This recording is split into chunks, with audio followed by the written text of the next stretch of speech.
Good morning everybody. In this class we are going to study about structure of human eye. As I already told you, human eye is one of the important sense organ of our body which enable us vision. Human eye works under the principle of sensation of vision. Now as a part of our fifth chapter, Human Eye and Colorful World, we are going to study the structure of eye.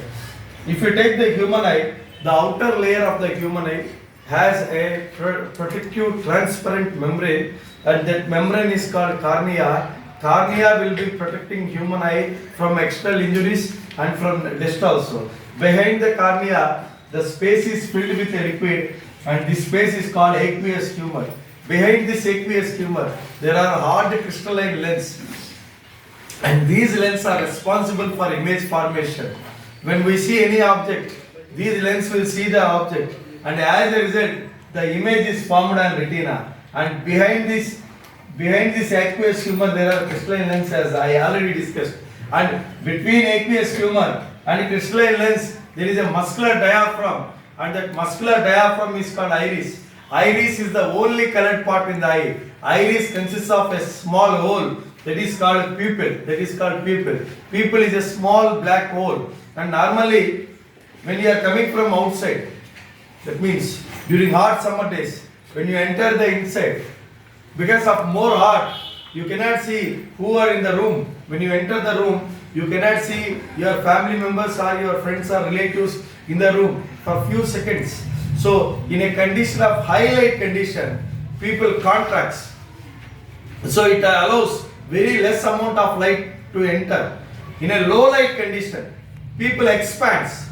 It allows more light to enter into the eye. Hence, iris makes people to act as a variable aperture. And to this iris, if you move further to the lens, ciliary muscles are attached.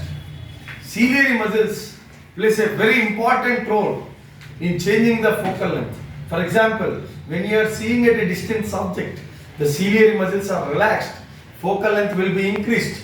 When you are seeing an object very near, then ciliary muscles are strained. If ciliary muscles are strained, then focal length decreases. So hence ciliary muscles plays an important role in increasing or decreasing the focal length. Hence we can say that the process of changing a focal length is called accommodation of eye lens. Ciliary muscles plays a very important role in the accommodation of eye lens. Then coming to the inner layer of the eye, retina is called the inner membrane of the eye. Retina consists of 125 million receptors in the form of rods and cones.